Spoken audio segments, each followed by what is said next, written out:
What's up, guys? This is Will from Table the Game, and today I am doing my 2026 March Kickstarter campaigns. Really awesome games. Let's get into it. All right, so the first game here is Roma. This comes from the Dark Cities. This campaign's actually almost over, so I'm doing this video kind of towards the end of March. So it is what it is. There's 5 days left to go from the filming of this video. So when you get it, it could be close to being done. Hopefully there is a pledge manager, but this is a big campaign. $500,000, 7,000 backers. There's 5 days to go. What I love about this company, it's Travis Hancock. I believe you pronounce it Facade Games.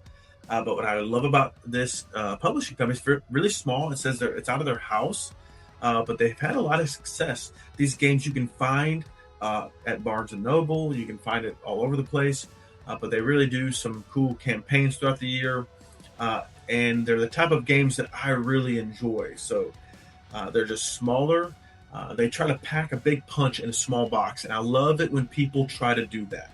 All right, so let's go over Roma real quick in a nutshell. So this game is 1 to 9 players. You can play this solo. You can have a dueling mode. It is 20 to 40 minutes, so it's a quick game. It doesn't take a lot to learn. The actions are very simple. It is a social deduction game with a light strategy.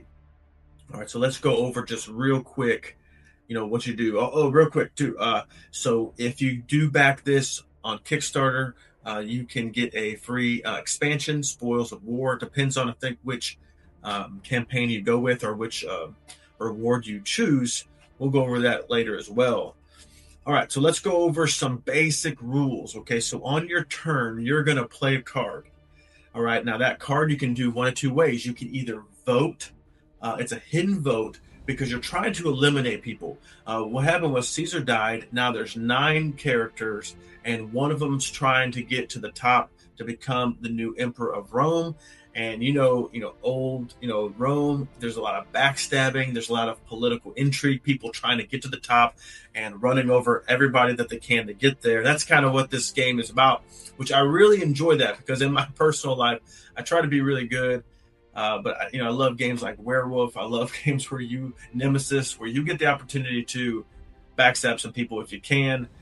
I'm trying to get better, though, at not always liking that. But, hey, it is what it is. So on your turn, you can do one of two things. You can play a card, a vote, as a hidden vote, or you can flip, can play it as an action. There's actions that you can do. Those actions just kind of help you, just kind of understand what's going on. Maybe peek someone else's card, maybe help kind of boost someone else's vote. Different things that you can do. Maybe also protect yourself in case they're going to vote you out. So then you're going to roll a die. And that die is going to move the, it says here that the die may cause the exile token, which is right here, this exile token. You can see my cursor over. And so once the exile token hits an exile space, that's when all the votes that have been going on throughout different rounds gets flipped, and you decide who is going to be exiled. It's not as simple as that, but that's the gist of it.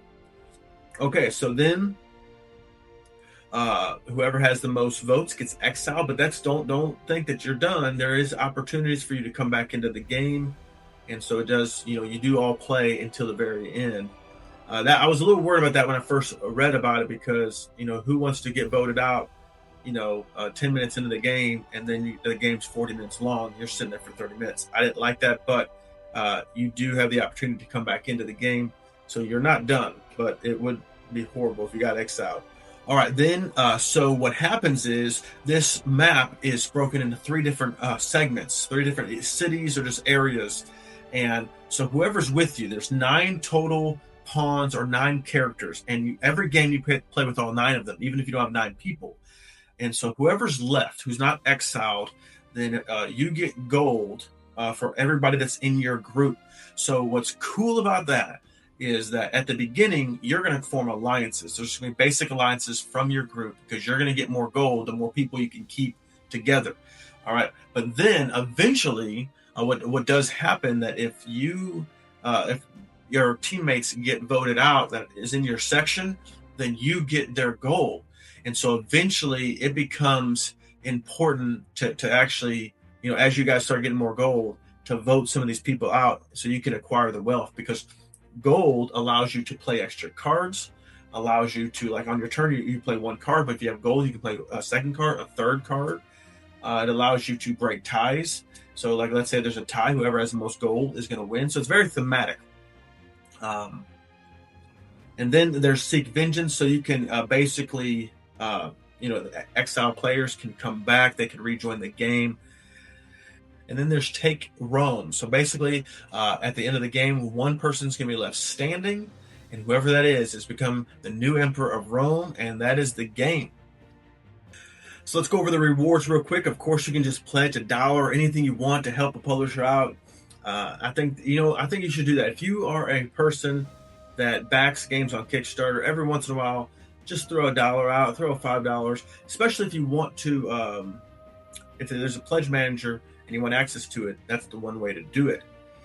All right, so let's go over the available rewards here. So this is the featured reward. This is, I guess, the middle of the road, kind of probably the best one, most economical, but gets you a lot of stuff. And that is the Roman Deluxe. Okay, this comes with 2 expansions, spoils and bounties.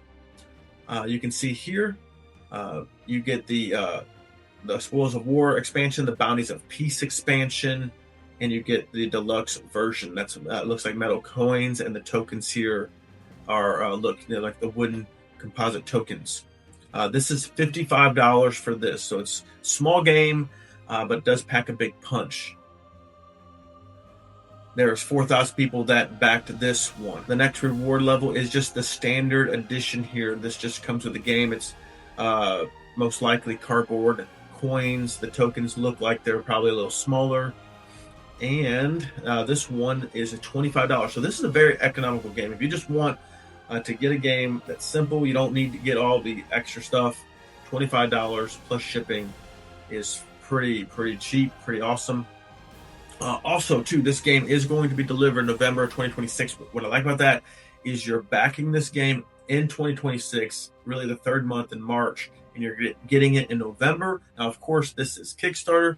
That could get pushed off. This is an estimated delivery, but this company, and I actually don't know a lot about them, how well they fulfill, the campaigns, but I have the feeling, them going into retail, they probably have their stuff together, and I would imagine they get it to you close to November. All right, the next one is the deluxe game with the Spoilers of War expansion only. This is $40, so this is the base game. It is deluxeified with the metal coins and the Spoils of War expansion. $40 for that one. All right, the next reward here is the Everything reward. So this is the Spoils of War, Bounties of Peace. There is a playmat, a neoprene playmat. Now, I don't always get them, but I'm becoming to really love them because they give you a spot for all your cards. It just makes the game look so much better when you have a neoprene mat. Now, when you don't have it, you're putting your cards wherever you want, and everybody's doing it a little different. But the neoprene mat keeps things organized the way it was intended, and it just is cool. I like it. Okay, but it is $75. Comes with a deluxe game, Spoils of War, Bounties of Peace, Index of Roma, which I'm sure just gives you some facts. That's a small booklet, and then Maximus. Okay, that's pretty cool. All right, the next reward here is a big one. So this is basically their Dark Cities Deluxe version. There's 6 of them here. It's Salem, Tortuga, Deadwood, Bristol, Hollywood, and Roma. Bristol's probably the one that I really want to play. I actually haven't played any of these. I almost backed. They had a campaign last year. I almost backed it, and of course, I see their games at Barnes and Noble. I really want to get one of them. I really want to play them. They just look like really nice, nicely done, small, easy to learn, easy to play. Doesn't take a long time, but still gives you some kind of, for that short amount of time, it gives you that strategy feel that you're playing a good strategy game. So this one is $195. You get all of them. Just go all out. All right, now the next one is, even if you want to do more, this is the Everything from this campaign. Okay, so this is the Spoils of War, Bounties of Peace, the Mat, the Index, and then all of the other games from the Dark Cities games. That's $225. So give that one a shot. All right, guys, and then if you're a retailer, it's $250 to have access to be able to buy more games, and that is the rewards for this game. Let's go into shipping. All right, here are the shipping costs here. So we got USA at $4 with free add-ons, Alaska, Hawaii, Puerto Rico 19 with $2 add-ons, Canada, and then Europe and the UK is $9 with free add-ons. And then anything non-Europe locations, 14 with $2 add-ons. Australia, 14 free add-ons. New Zealand is 19 with $3 add-ons. Mexico, 21 with $2 add-ons. China and Hong Kong, 14 with $3 add-ons. And then, all these other places in the world, Asia, India, Japan, I'm not going to read all of it, $29 with $9 add-ons, and then the rest of the world at $79. All right, that was Roma. So this campaign is almost over. Sorry that the video is a little late, but if you do like it, if there is a pledge manager, you can follow the campaign, back it when that happens. This is a very popular publishing company. They, like I said, you can find these games at Barnes & Noble and things like that. So I'm sure it will be there if you miss this campaign. All right, this was a very popular video game turned into a board game. Now, usually that doesn't hit very good. There are a lot of board games that came from video games, and they're just not that good. Or when I say they're not that good, they're just not that popular. This one is number 18, ranked number 18, Board Game Geek. It is an expensive game. It comes with a whole lot of cards. But let's just go over this 2022 campaign so you kind of get an understanding a little bit about what you're going to see coming up in a few days. This campaign in 2022 hit $4 million. I have a feeling that this next campaign is going to surpass $4 million. I am speculating this for a couple reasons. One, it's 2026, inflation, all this stuff, everything's so much more expensive. But number two, all these people that are following this campaign, there's going to be new people like myself. I don't have Slay the Spire. I'm probably going to highly look into getting this. And while I'm doing it, I'm probably going to also back the expansion. So they're going to get a lot of people. They're going to buy the game because of all the hype. And then you got the expansion on top of that for these 29,000 backers that are potentially going to come back and back the expansion. So basically, I am predicting that this campaign is going to go over 4 million. I'm going to say 6 million. Well, let's see what happens, okay? Comment below, like, once you see what the campaign ends up, and we'll see where I'm at. All right, so it's a 1 to 4 player game. It's 90 minutes at 14 plus. This is a deck building game. It is a co-op game. So to my understanding, the computer game or the video game was a solo game. Of course, you're just playing by yourself. This is a cooperative deck building game, but you are playing as different characters. You get a character. Each character has their own set of cards. There's a lot of cards. We're going to go over that. Let's see if I can find it real quick. All right, here we go.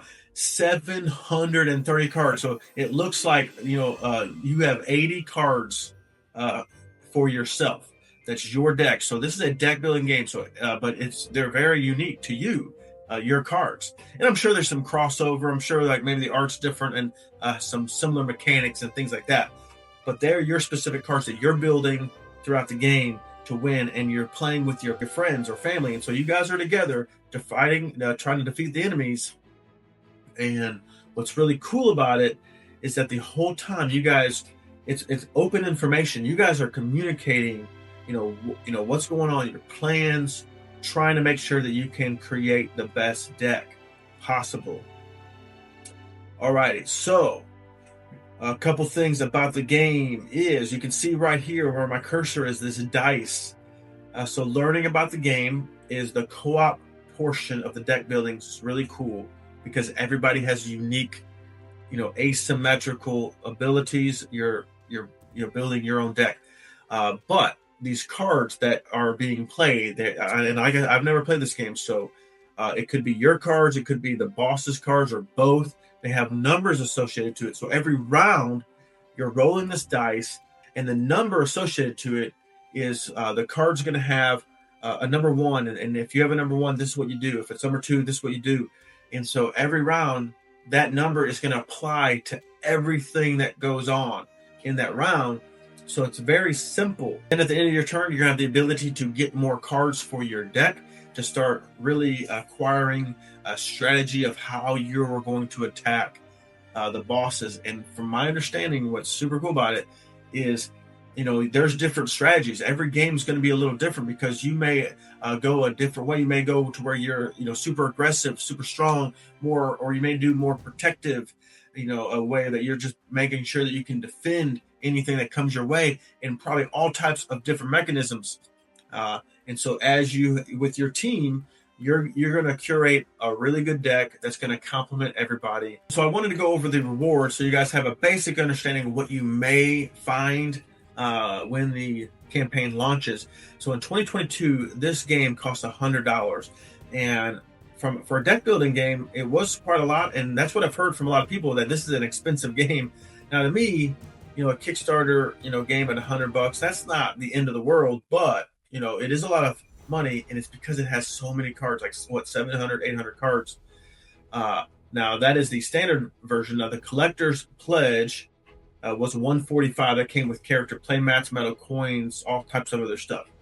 So I would imagine, I don't know, maybe they're able to keep it around these costs. They may go up a little bit. I'm sure they're going to go a little bit. So you should probably expect, maybe a little bit more than 100, maybe a little bit more than 145. They may get more creative now that they had such success, because they just had three rewards.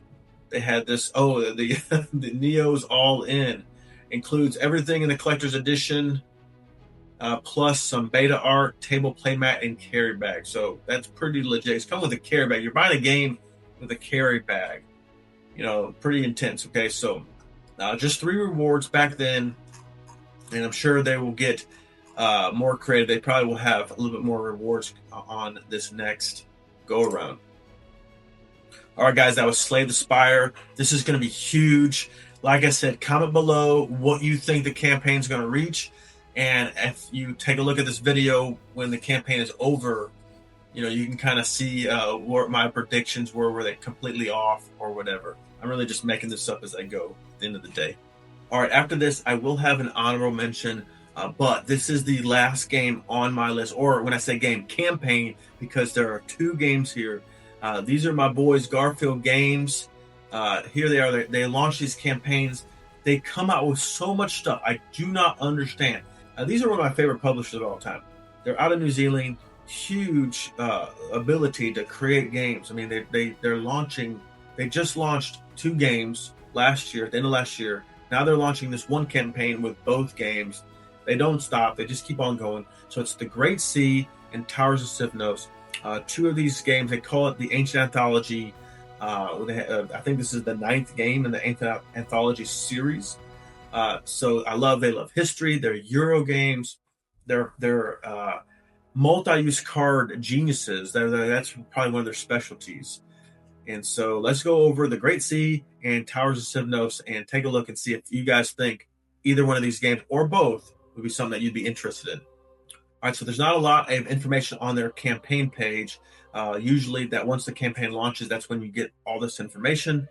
So let's just go over Board Game Geek, what they have here. So this is 1 to 4 players, 60 to 90 minutes, ages 13 plus, S.J. McDonald and Shem Phillips. So these, of course, are the 2 main designers for Garfield Games. And then Sam Phillips, the artist, who does a lot, if not most, of everything that they do. So they don't have a weight on this. The Great Sea does. We'll go over that in a minute. So in this game, you are on an island and you are protecting the mining operations that's going on. In this island, there's 3 major things that you guys are producing: gold, silver, and lead. All right, so this is a area control game that has hand management and multi-use cards. So like I said, that Garfield Games, they're just awesome when it comes to multi-use cards. I love it. It just makes the game super unique, super interesting.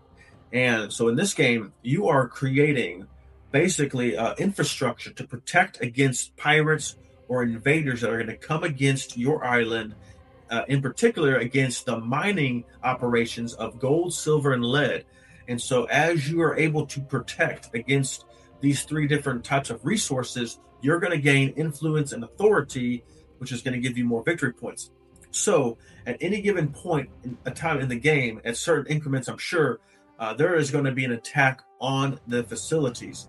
And do you have the infrastructure in place to withstand that attack? And after it's all said and done, how much did you save the community from losing all these precious resources?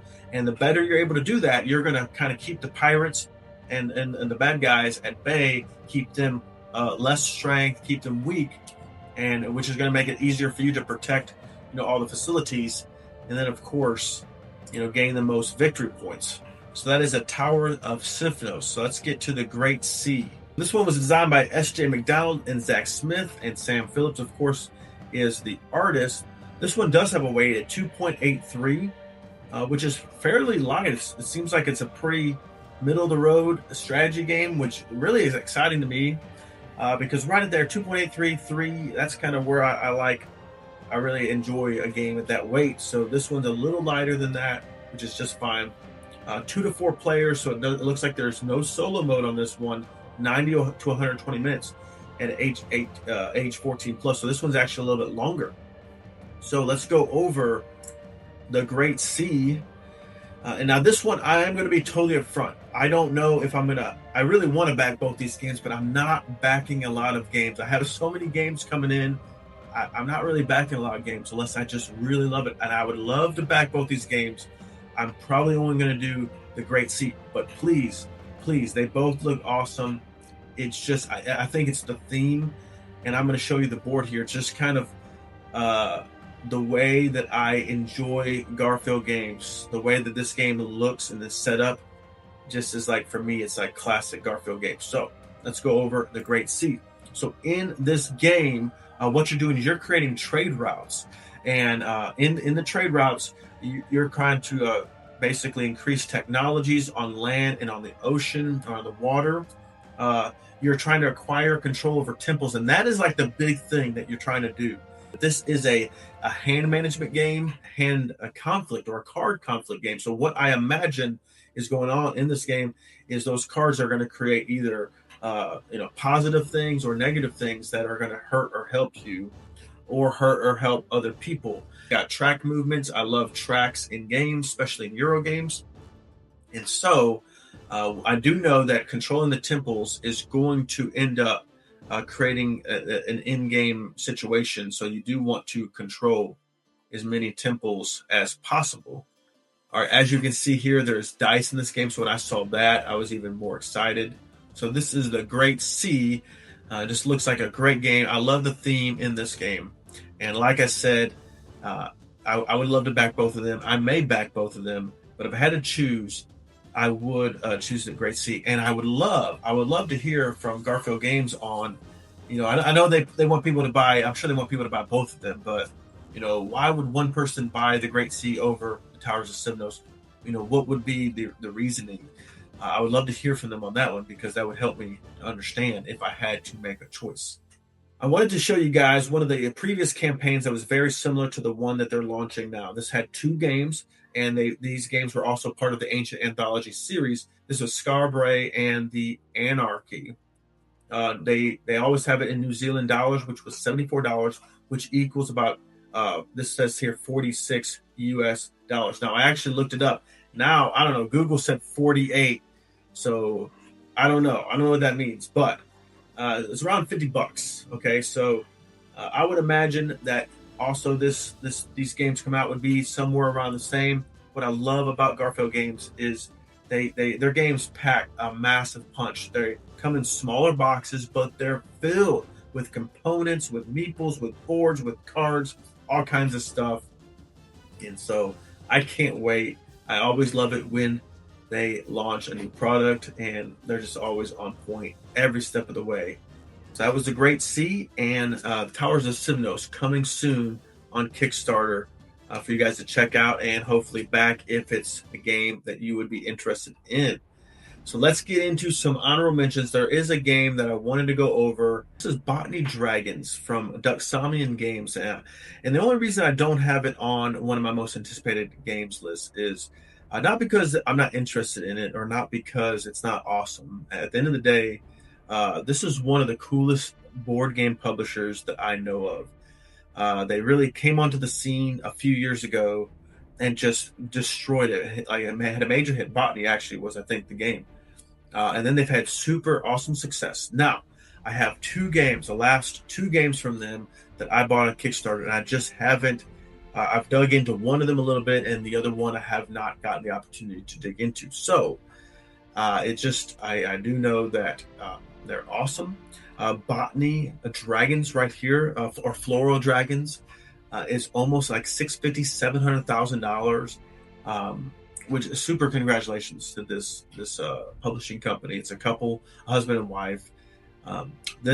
When they had Botany, the original game, it hit $1 million. It was their very first game, and so to do that, I just think it's awesome. They're just really good business people. They're very good at what they do.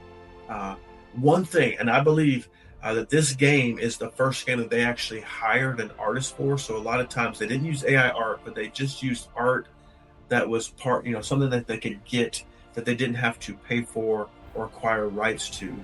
The terminology is escaping me right now, but it's a public domain. That is public domain art, but their games are beautiful.